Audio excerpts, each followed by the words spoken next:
Next up, at UFC Vegas 94, the co-main event of the evening.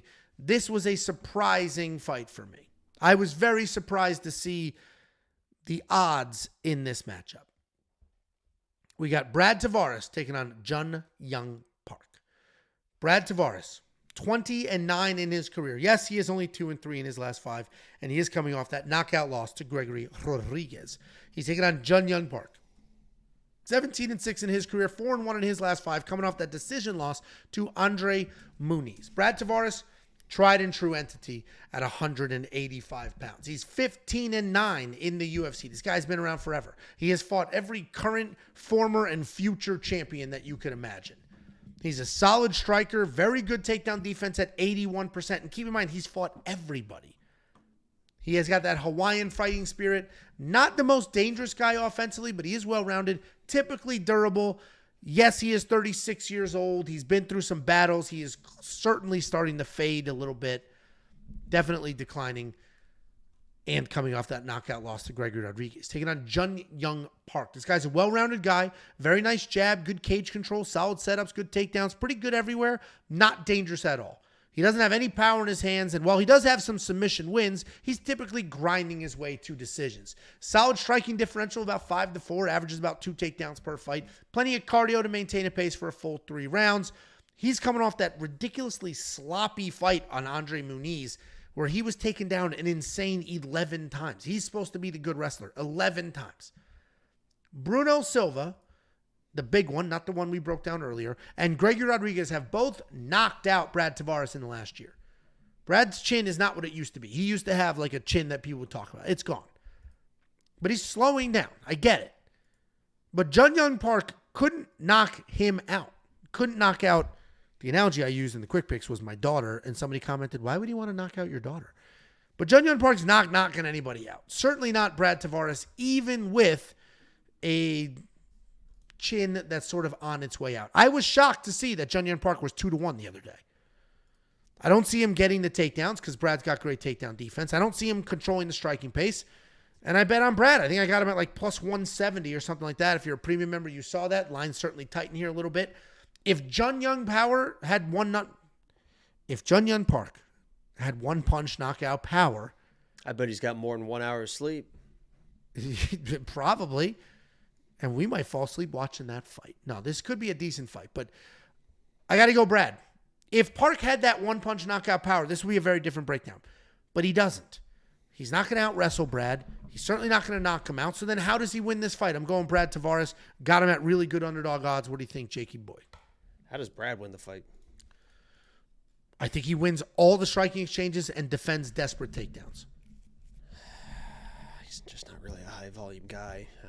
Jun Yong Park's going to push. He's going to be the one moving forward. He's going to be one pushing the pace. So even if he doesn't get the takedowns, he's going to have the volume and the cage. Yeah, well, what happens in Vegas? I'm sorry, I didn't interrupt you at all. When you shoot takedowns, I didn't fucking interrupt you once during your breakdown. So don't get all defensive on me just because you got to bet on Brad Tavares, right? I'm just telling you the facts of the matter, pal. Telling you the facts of the case, buddy. Okay, facts of where we're at. Here, cupcake, sweetheart, hairy nipples. I have no body hair, and everybody knows that. Go ahead. Jun Yong Park's going to be the one moving forward, so I don't even give a fuck if he doesn't get the takedowns or not, but I think he is going to take takedowns. If you guys want to watch a fun fight, everyone's like, oh, Shavkat. Oh, Shavkat. Shavkat smokes everybody. Shavkat's going to be the next world champion of this. Oh, Shavkat. Number one, JDM smokes Shavkat, right? Number two, I don't know if Shavkat's going to win another fucking fight in the UFC. The guy is fraudulent, but you guys think he's a fucking god.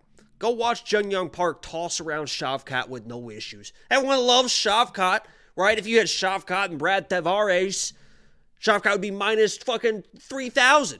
Watch Jun Yong Park turn that guy into what he is at his core, a jiu-jitsu nerd. I think that Jun Yong Park is going to get the takedowns versus Brad Tavares. What I love about Jun Yong Park is that he can shoot takedowns, but he doesn't need to get the takedowns to get the back control and the control that way. He can kind of be the Aljo, where he has one hook in against the fence, and you kind of give up your back. He's kind of climbing your back. He is very slick in that right, especially for his size. The guy's a fucking turtle. I think he can win on the feet, but I think he's going to get the takedowns and the control. So I like Iron Turtle here, and he smoked Shavkat, and just like anybody else that's going to fight Shavkat is going to fucking smoke that bum, that fraud. Well, he's not fighting Shavkat. He's fighting Brad Tavares, and he's going to have to get through him first. Lucky Shavkat. And his 81% takedown defense. We are split on this fight.